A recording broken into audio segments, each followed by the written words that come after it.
ராவணா பார்வையாளர்கள், தமிழ் உறவுகள் மற்றும் ராவண நல விரும்பிகளுக்கு வணக்கம். தொடர்ந்து உங்களுடைய பேராதரவுக்கு நன்றி. இதுக்கு முன்பாக ஒரு வீடியோ போட்டிருந்தேன். ஒரு 3-4 நாள் இடைவெளிக்கு பிறகு, தேர்தல் முடிந்த பிறகு ஒரு பதிவு போட்டிருந்தேன். அதில் நாட்டு நடப்பு என்ன, அந்த தேர்தலுடைய வாக்குப்பதிவு எப்படியாக இருக்கும், வெளியில் வந்துட்டு இருக்கிற கருத்து கணிப்பு என்னன்றதை பற்றி தெளிவாக போட்டிருந்தேன். அதில் நிறைய பாராட்டுக்கள் வந்திருந்தது. மிக சரியானதாக பேசியிருக்கீங்க அப்படின்னு ஒரு சிலர் நான் அதில் தனிப்பட்ட முறையில் வருத்தப்பட்டிருந்ததாக பதிவிட்டிருந்தாங்க. உண்மையில் அது எனக்கு வருத்தம்லாம் எதுவும் இல்லை. நான் தனிப்பட்ட முறையில் வருத்தப்படல. ஒரு இதை சுட்டி காட்டுங்க. இங்கே நமக்கான தகவல்களை, நமக்கான செய்திகளை, நமக்கான வருங்கால திட்டங்களை, இப்படி பல விடயங்களை இதில் போட்டுட்ருக்குறோம். இதில் நீங்கள் கவனத்தில் செலுத்தாமல் யாரோ எங்கேயோ பேசுனது எடுத்துக்கிட்டு மன உளைச்சலாகுது அப்படின்றப்ப நம்ம தான் தெளிவாக இருக்கணும் அப்படின்ற நோக்கத்தின் அடிப்படையில் தான் அதை போட்டிருந்தோம். தமிழ் தேசிய தளத்துக்குள்ளே இருக்கும்போது அது எப்படி பாராமுகமாக இருக்குது, எப்படி கண்டுக்காமல் இருப்பாங்க, எப்படிப்பட்ட ஒதுக்குதல்கள் நடக்குது அப்படின்லாம் தெரிஞ்சு தான் இதுக்குள்ளே நாம் இன்னும் நின்றுட்டுருக்கோம், பயணிச்சிட்ருக்கோம். இதனால் வருத்தம் இப்படி வருத்தத்தில் சோர்வாயிடுவோம், தொய்வாயிடுவோம் அப்படின்ற எண்ணம் எனக்கு எப்பவும் வந்ததில்லை, இனி வரப்போவதும் இல்லை.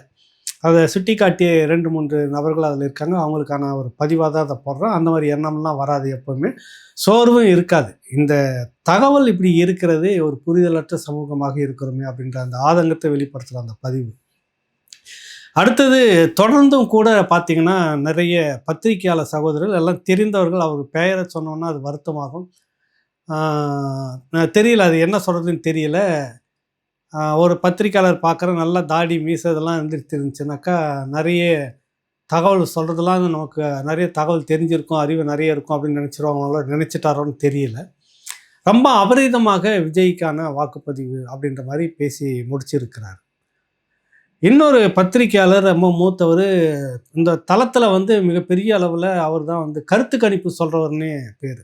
அவர் சொன்ன கருத்து கணிப்பு இப்படிலாம் நடந்துக்கிட்டே இருக்கு. எனக்கு தெரிஞ்சு குமுதத்தில் 2 தேர்தல்களில் கருத்து கணிப்பு அவர்கிட்ட கேட்குறப்ப 2மே ஃபெயிலியர்.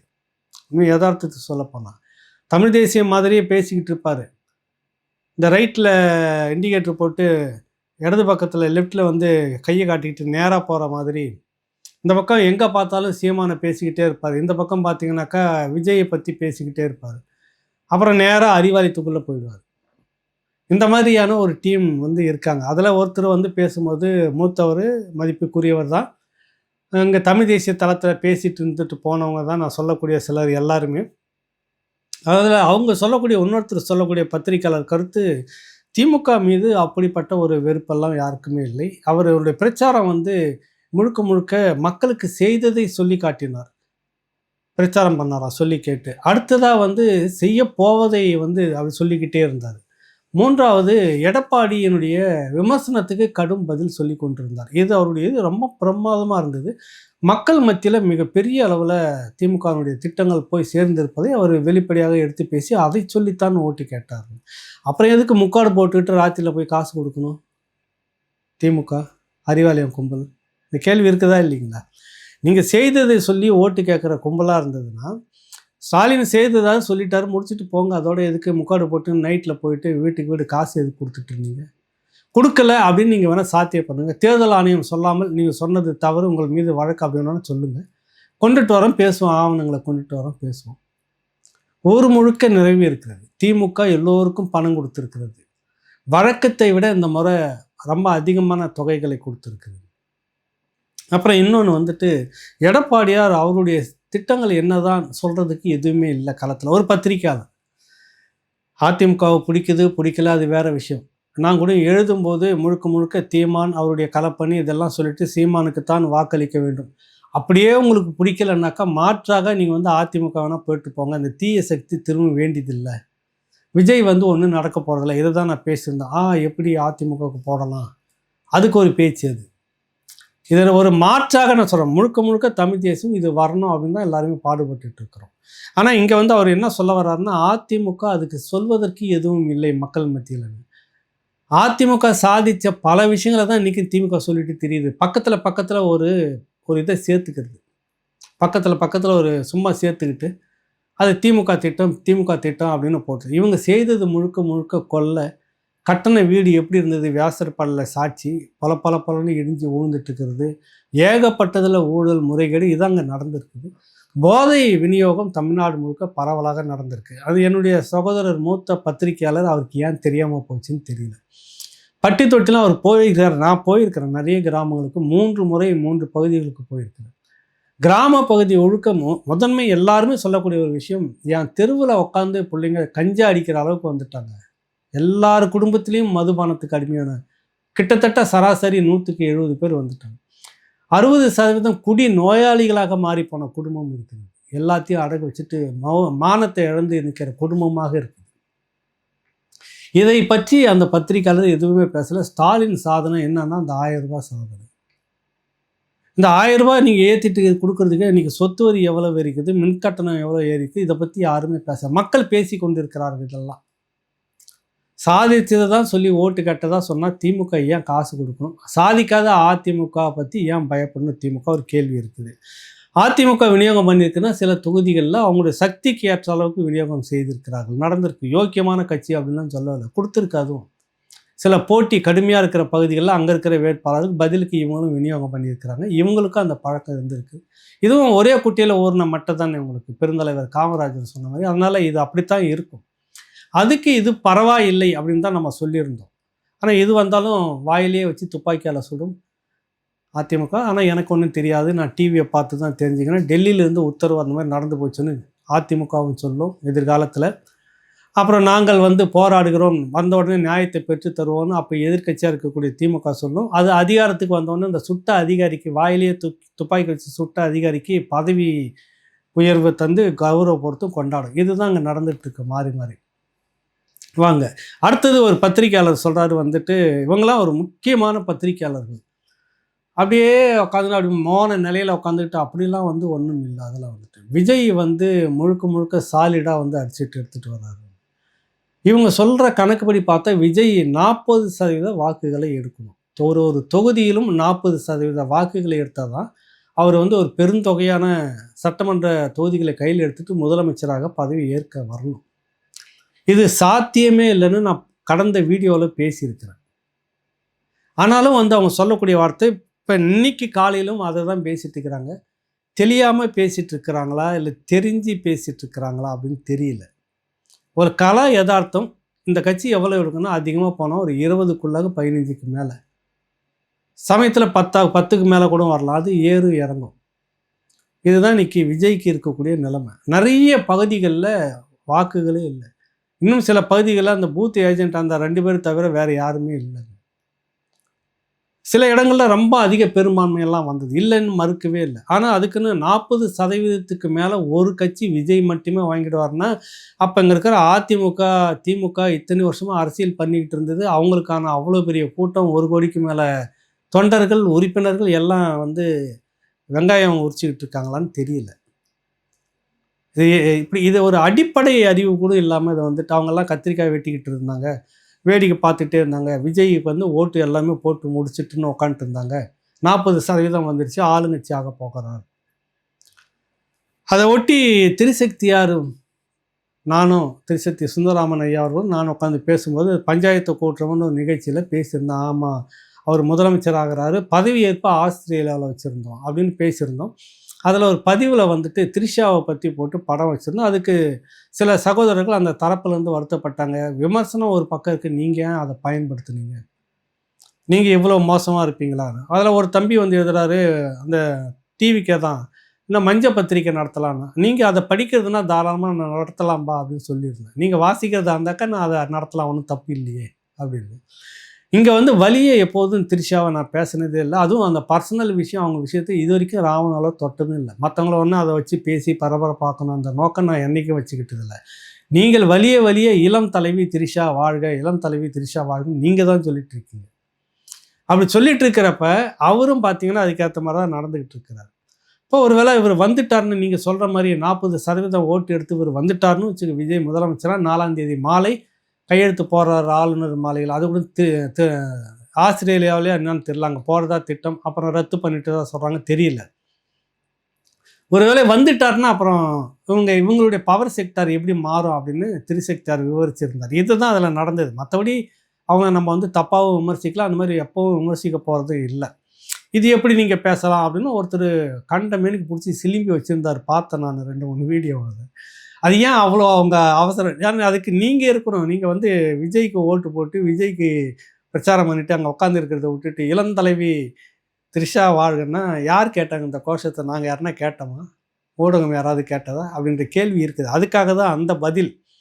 3வதாக இன்னொரு முக்கியமான விடயத்துக்கு வந்துடும். நம்ம சுற்றி வளர்ச்சி எதுவும் இல்லாமல் இன்றைக்கி இருக்கக்கூடியதில் சந்தில் சிந்து பாரதம்னு ஒன்று இருக்குது. கர்நாடக அரசு எப்பவுமே வந்து ஒரு நெருக்கடியான நேரத்தில் தான், அது எப்பொழுது எல்லாம் இந்த காவிரி நதிநீர் பிரச்சனையில் சிக்கல் வந்தது, ஒரு முறையும் திமுக அதிகாரத்தில் இருக்கும்போது தான் தமிழ்நாட்டுக்கு துரோகம் இழைக்கப்பட்டது. காவிரி நதிநீர் பிரச்சனையில் கருணாநிதி மட்டுமே பெருந்துரோகம் செய்தார். திமுக எப்போதெல்லாம் அதிகாரத்துக்கு வருதோ அப்போதெல்லாம். இந்த பின்னணியில் பார்த்தீங்கன்னா திடீர்னு வர 29ஆம் தேதி நாளைய மறுநாள் டெல்லியில் காவிரி ஆணையம் காவிரி நதிநீர் பிரச்சனை சம்பந்தமாக 50வது கூட்டத்தை வந்து வச்சிருக்குது. அது காவிரி மேலாண்மை ஆணையம் அப்படின்னு ஒன்று. இது வரைக்கும் 49 கூட்டங்களை நடத்தியிருக்குது. இது 50வது கூட்டம் நடத்த இருக்கிறது.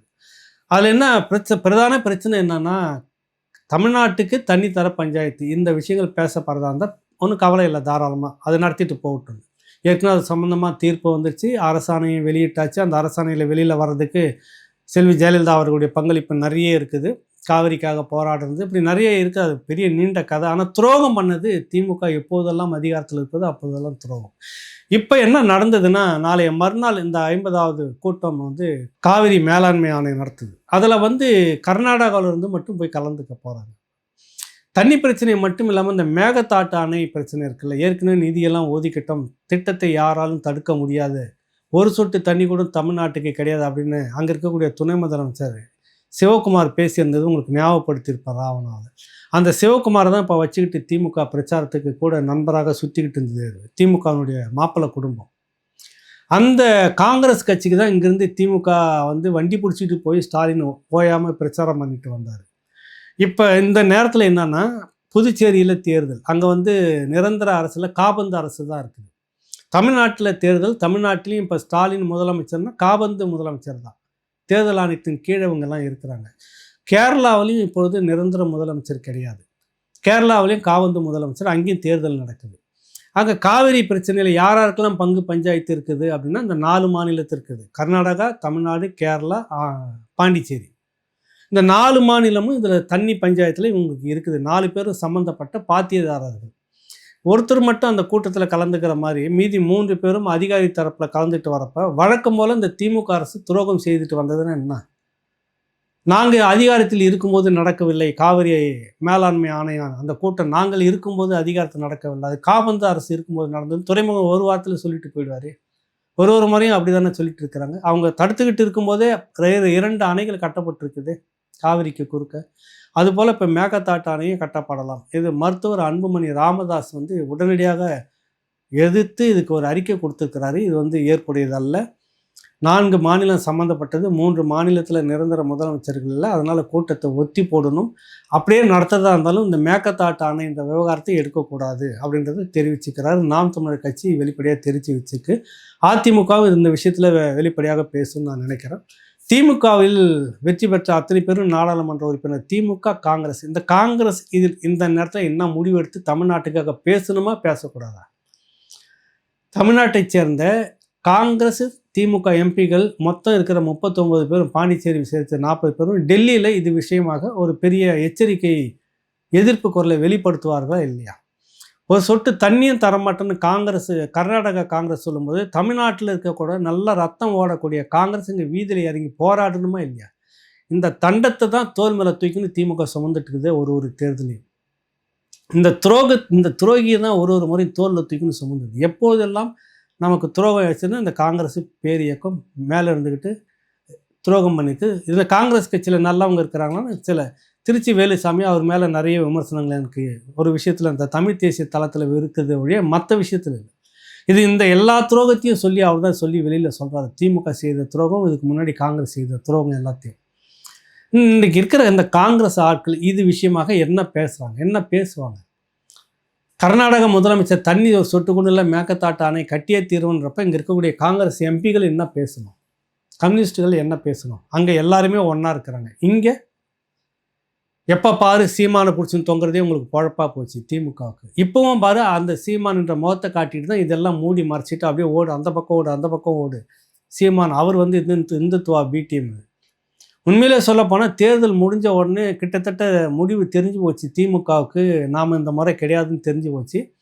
அந்த குடும்பத்தினுடைய முக்கியமான ஒரு நபர் வந்து டெல்லியில் போய் திரும்பி வந்திருக்கிறார். பிரத்யேகமான ஒரு தகவல், பிரத்யேகமான சந்திப்பு. அந்த டெல்லியில் 2ஆம் கட்சி தலைவர் ஒருத்தர், அவருடைய மகன் பிஸ்னஸில் மிகப்பெரிய ஆளாக்க மேற்கு வங்க முதலமைச்சர் மம்தா பானர்ஜி சொன்னாங்கல்ல, அந்த மாதிரி வந்து பாஜகவோட நெருங்கின தொடர்பில் இருக்கிறாங்க. 2 மாநில தேர்தலுக்கான பொறுப்பை எங்கள் தரப்பு பார்த்துக்கிட்டு இருந்திருக்குதுன்னு ஒரு தகவல் வருது. இரவோட இரவாக போய் டெல்லியில் சந்தித்து பேசி திரும்பிட்டாங்க. இன்னைக்கு தேதிக்கு கொடைக்கானலில் உட்காந்துக்கிட்டு காங்கிரஸ் கட்சி, தமிழ்நாடு கட்சி காங்கிரஸ் கட்சி தலைவர் உள்பட சில முக்கிய தலைவர்களை கூப்பிட்டு ஸ்டாலின் பேசி கொண்டிருக்கிறார். எதுக்கு இந்த பேசுகிறீங்க? காவிரி மேலாண்மை ஆணையம் கூட்டப்படுறதுக்கு எதிராக இது வரைக்கும் அறிக்கையே வரல. வேற என்ன பேசி கிழிச்சிட்டு இருக்கிறாங்க அங்கே? வேற என்ன வழக்கு நம்ம மேலே வரும், இந்த வழக்குலேருந்து எப்படி தப்பிக்கிறதுன்னு பேசிக்கிறீங்களா? ஆம்ஸ்டாங் வழக்கில் என்ன சிக்கல் வரும் அப்படின்னு பேசிக்கிறீங்களா? அண்ணா பல்கலைக்கழக விஷயத்தில் என்ன சிக்கல் வரும் அப்படின்னு பேசிட்டு இருக்கிறீங்களா? பல கேள்விகள் இருக்குது. அது மட்டும் அல்லாமல் சில முதலீடுகள் வெளிநாடுகளில் போய் சேர்ந்துருக்கிறது. சரிங்க, அதுக்கும் காங்கிரஸ் கட்சி கூப்பிட்டு பேசுனதுக்கு என்ன இருக்கும்? தொடர்பு இருக்கிறது, அவர்கள் வழியாகவும் போயிருக்கலாம். அப்படி பல கேள்விகள் வந்து இங்கே இருக்குது. சில முக்கியமான நபர்களை கூப்பிட்டு கொடைக்கானலில் சந்திப்பு நடத்திட்டு இருக்கிறாரு மதிப்புக்குரிய ஐயா ஸ்டாலின். இங்கே இருக்கிற பிரச்சனை என்னென்னா மேகத்தாட்டான பிரச்சனை. இது வரைக்கும் இல்லை. இப்போ பேருக்கு வேணால் இனிமேல் சாயங்காலமாக யாருன்னா ஒருத்தர் அறிக்கை கொடுக்கலாம் அவங்க. ஆனால் வலுவாக எதிர்ப்பார்கள்னா சத்தியமாக எதிர்க்க மாட்டார்கள். ஏன்னா கர்நாடகாவில் அவங்களுடைய குடும்ப முதலீடு நிறைய இருக்குது, சேதாரம் வந்துடும். வலுவாக எதுவும் செய்ய மாட்டாங்க, எதிர்க்க மாட்டாங்க. எதிர்க்க மாதிரி காட்டிட்டு விட்டு கொடுத்துருவாங்க. அப்படி தான் கடந்த 2 முறையும் மிகப்பெரிய அணையை கட்டுவதற்கு திமுக காலகட்டத்தில் தான் துரோகம் நடந்திருக்குது. இப்போவும் அது நடக்க வாய்ப்பு இருக்குது. அவர்கள் எதிர்த்து வீதிக்கு வரணும்.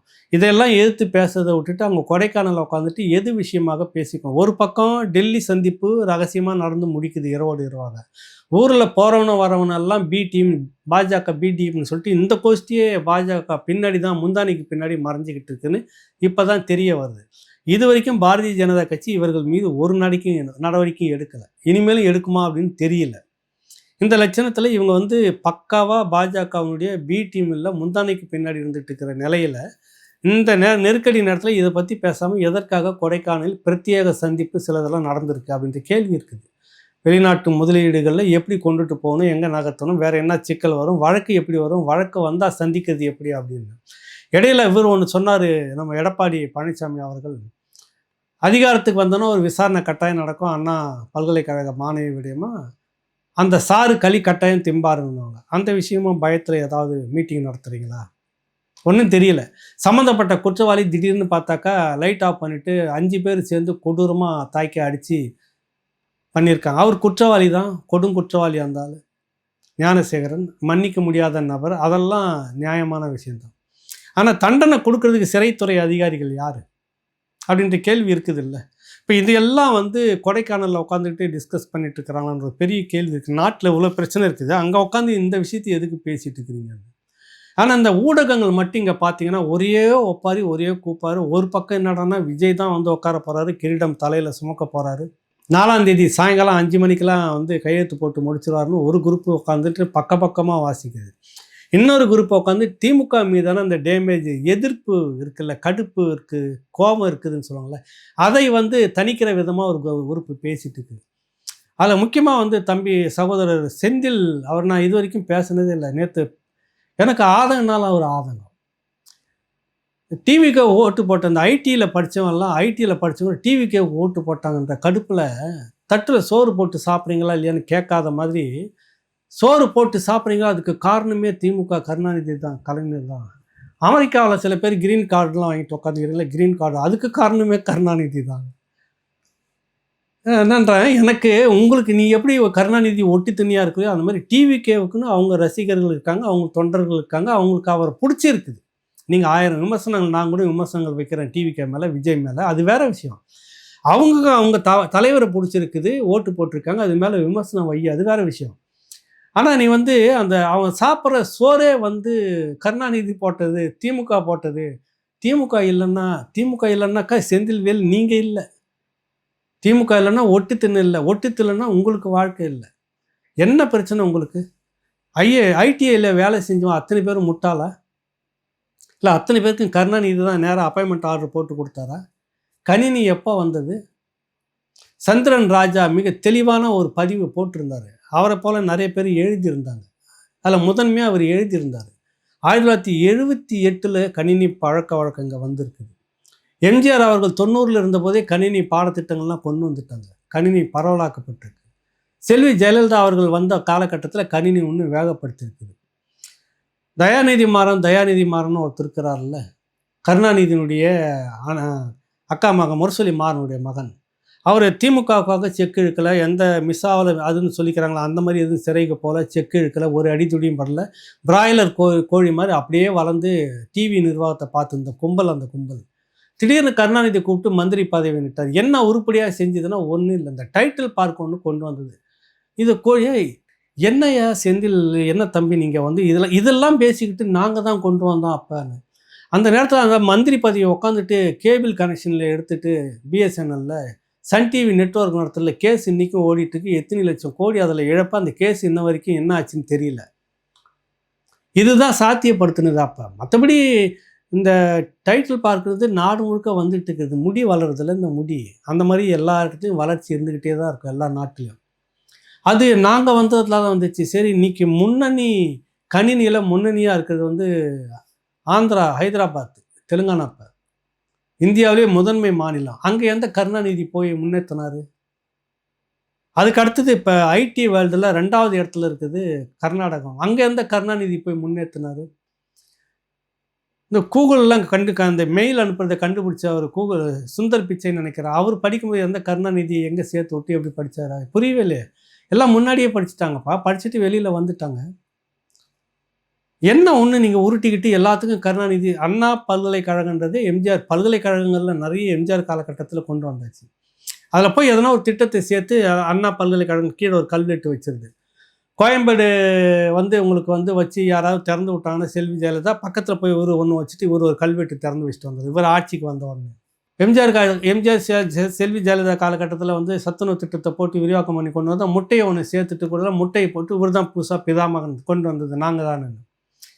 இந்த திணிப்பு இருக்குல்ல, இந்தி திணிப்பு அந்த திணிப்புன்னு பேசிட்டு இருக்கிற மாதிரி பெரியார் திணிப்பும் கருணாநிதி திணிப்பும் அதிகமாக இருக்கிறது தமிழ்நாட்டில். இந்த ஒட்டுத்தன கோஷ்டிங்க அதை தான் செஞ்சுட்டு இருக்கு. டிவிகேவை பற்றி திட்டத்துக்கு உங்களுக்குன்னா யோக்கியது இருக்குது. யாரை வேணாலும் விமர்சிக்கலாம்.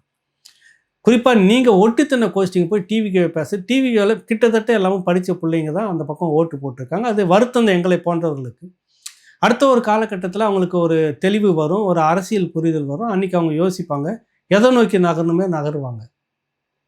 ஆனால் அவங்க போட்டுட்டாங்களா அதுக்கு அவ்வளோ ஆதங்கப்பட்டு அவங்கள கொச்சப்படுத்தி இந்த ஐடியில் இருக்கிறவங்களுக்குலாம் ஒன்றுமே இல்லை, இவங்களை வந்து இப்படி போடலாமா, அவங்களுக்கு சோறு போட்டதே கருணாநிதினா எப்படி சோறு இவர் வேலை வாங்கி பணம் கட்டி வேலை ராத்திரி பகலாக அவங்கவுங்க உழைச்சி அவங்க படித்து அவங்க மேலே வந்து அவங்க இந்த துறைக்கு வந்து கணினி என்னவோ இந்தியாவுக்குள்ளே இவர் மட்டும்தான் அங்கே கொண்டு வந்த மாதிரியும் ஏன்னா அயோக்கியத்தனமான பேச்சு, பித்தலாட்டு பேச்சு, இந்த திணிப்பு இருக்குல்ல, கருணாநிதி திணிப்பு, இதை முதல்ல கழட்டி அடிக்கணும் எல்லாருமே. நான் தப்பாக சொல்லலை, நீங்கள் வேறு எதனா நினச்சிருக்கீங்க. இந்த சொல்லாடலை முதல்ல கழட்டி தூக்கி அடிக்கணும். நாங்கள் வந்து தான் செஞ்சோம், நாங்கள் வந்து தான் செய்தோம். உனக்கு முன்னாடி அப்பன்கள் நிறைய பேர் இருக்கிறாங்க தமிழ்நாட்டில். எல்லாரையும் ஐடி துறையில் படிக்க வச்ச கருணாநிதி ஏன் அவங்க புள்ள யாரையுமே ஐடி துறையில் படிக்க வைக்கலையே, முதல்ல ஒழுங்காகவே படிக்க வைக்கலையே. எல்லாருமே படிக்க வச்ச பெரியார் ஈவேரா வந்து ஏன் அந்த கும்பலை படிக்க வைக்கல? அவர் இயக்கம் தொடங்கும் போது அப்போவே பட்டதாரியார் நிறைய பேர் உள்ளே இருந்துட்டு இருந்தாங்களே, பெரியாரை படிக்க வச்சாருன்னு கேள்வி கேட்டால் கோவம் வந்தது. நீங்கள் பெரியாரை மட்டும் முடிஞ்சு அவர் என்ன செஞ்சார், என்ன செய்தார் தெரியுமா உங்களுக்கு? அவரை வந்து சிவாஜி கிருஷ்ணமூர்த்தி மாதிரி தான் பேசணும் உங்களுக்கு, வேறு ஒன்றும் இல்லை. அது என்ன செய்தார்ப்பா சொல்லுப்பானா இன்ன வரைக்கும் சொல்கிறதில்ல. கேட்டால் அந்த மாதிரி ஒரு திணிப்பு, பெரியார் திணிப்பு போய் இப்போ கருணாநிதி திணிப்பு வந்திருக்கு இந்த மாதிரி நபர்களால். இவங்க டிவிகேவை பற்றி அதில் இருக்கக்கூடிய படித்தவர்களை பற்றி அதுவும் குறிப்பாக அங்கே இருக்கக்கூடிய அவங்களுக்கு கணினியில் துறையை சார்ந்து வேலை ஐடி துறையில் சார்ந்து வேலை செய்யக்கூடியவர்கள் இப்படிலாம் நடந்துக்கிட்டாங்க. டிவிக்கு நிறைய ஓட்டு போட்டாங்க. உனக்கு என்ன அதில் கஷ்டம் வந்தது? அவர்கள் தலைவர் அவங்களுக்கு பிடிக்குது, அவங்களுக்கு அந்த நோக்கம் பிடிக்குது, அவங்க ரசிகராக இருக்கிறாங்க. இவ்வளோ படிச்சிருக்கிற நீ 10 ஊடகத்தில் இருந்த நீங்களே போயிட்டு ஒட்டு திணியில் உட்காந்துட்டு இருக்கும்போது ஏன் அவங்களுக்கு அரசியல் புரிதலே இல்லை? அவங்க அதனால ஏன் ஆதரிச்சுக்க கூடாது டிவிக்காவை? அவங்க புரிதலுக்கு அவங்க அங்கே ஆதரிக்கிறாங்க. அதை கேட்கறதுக்கு உங்களுக்கு என்ன ரைட்ஸ் இருக்குது? இன்ன வரைக்கும் நீங்கள் ஆதரித்து பேசுறதுல ஒரு பங்கு கூட அவங்க ஆதரித்து பேசலை. இன்னும் இது வரைக்கும் அவங்க தரப்புலேருந்து வீடியோ எதுவும் வலுவாக வரல. ஒட்டு திணைகளை பற்றி பேச ஆரம்பித்தா நிறைய பேசலாங்க. உங்களுக்கு ஓட்டு போடலைன்னு தோற்று போயிட்டோன்னு முடிவாயிடுச்சு. கிட்டத்தட்ட அறிவாலயம் இந்த முறை அரங்கேற்றம் நடத்தாது. அண்டர் கிரவுண்ட் டீலிங் தான் இனிமேல். திரும்ப பழையபடி வெள்ளை பலூன்னு கண்டுபிடிச்சி எடுத்துக்கணும் சுற்றணும். உங்களுக்கு வேறு பொழப்பு கிடையாது. பேருக்கு ஒரு அடையாள போராட்டம் நடத்தணும் மோடிக்கு எதிராக. அங்கே முழுக்க மோடிக்கு கீழே அண்டர் கிரவுண்ட் டீலிங் நடத்திட்டு பொழப்பை ஓட்டணும். அவ்வளவு விஷயம் உங்களை பற்றி மாட்டி போயிருக்குது. இனி நத்தி பிழைக்கிறது தான், பிஜேபி நத்தி பிழைப்பது தான் உங்களுடைய பொழைப்பு அப்படின்னு தெரிஞ்சு போச்சு. அதனால் பார்த்தீங்கன்னா அந்த ஒட்டு துணையை ஆதரவாக இருக்கக்கூடிய அந்த சில 2-3 ஊடகத்தை நான் பார்க்குறேன், ஓன்னு கத்தி கதறாங்க. விஜய் இப்படி பண்ணிக்கிறா, விஜய் டிவிக்கே இப்படி ஓட்டு போட்டாங்க, டிவிக்கே இப்படி ஓட்டு போட்டாங்க. போடட்டும், வரட்டும். உங்களை நம்பி ஒரு காலத்தில் போட்டு உட்கார வச்சதை விட பெரும்பாவம்லாம் கிடையாது. அதோட பெரும்பாவம்லாம் ஒன்றும் கிடையாது. எத்தனை குடும்பங்களுடைய தாலியை அறுத்துட்டு இருக்கிறீங்க நீங்கள். போகிற இடத்துலலாம் பிரச்சாரத்தில் எங்கே போனாலும் முதல் குற்றச்சாட்டு இதுதான் வருது. குடும்பத்தை தாலி அறுத்துட்ட குடும்பமாக்குது, குடிகார குடும்பமாக மாற்றிச்சு மாடல் அரசு. ஒரு குடும்பம் கோடிகளில் திளைக்கிறதுக்கும், கோடிகளில் வாட்சி கட்டுறதுக்கும், லட்சங்களில் ஷூ மாட்டுறதுக்கும், பல லட்சம் கோடிகளில் சினிமா முதலீடு பண்ணுறதுக்கும் எத்தனை குடும்பம் தாலியை அறுத்துட்டு இருக்கணும்? இந்த கேள்வி எல்லாரும் கேட்கணுமா இல்லையா? டிவிக்கு இது ஒன்றும் சரியாக கேட்கலை. கேட்டிருந்தால் நீங்கள் வெளியில் வந்து இந்த மாதிரி பேசியிருக்க மாட்டீங்க. செந்தில்வேல் பேசுகிறாரு வந்துட்டு, அமெரிக்காவில் ஐடி இந்த க்ரீன் கார்டு வாங்கியிருக்கிறீங்கள, அந்த க்ரீன் கார்டு வாங்குறதுக்கு அவங்க பட்ட பாடுன்னா அவங்க எப்போ போனாங்க, அவங்க எவ்வளோ பாடுபட்டாங்க, எவ்வளோ உழைச்சிருக்கணும், அதுக்கு எவ்வளோ இது இருக்குது. இவர் ஏதோ கருணாநிதி நேராக அங்கே போயிட்டு அமெரிக்காவினுடைய முன்னாள் அதிபர்கள்கிட்ட பேசி, ப்ளீஸ் தமிழ்நாட்டிலேருந்து இத்தனை பேர் வந்து இங்கே இருக்கிறாங்க, நீங்கள் கொஞ்சம் க்ரீன் கார்டு வாங்கி கொடுத்துருங்கன்னு சொல்லிட்டு அப்படி தானே வாங்கி கொடுத்தாரா கருணாநிதி? என்னையா இது சம்மந்தம் இல்லாமல் பேசி. இதுக்கு பேர் தான் இந்தி திணிப்பை விட கொடூரமானது கருணாநிதி திணிப்பு, பெரியார் திணிப்புன்றது. இந்த திணிப்பு வேலை இனி கூடாது.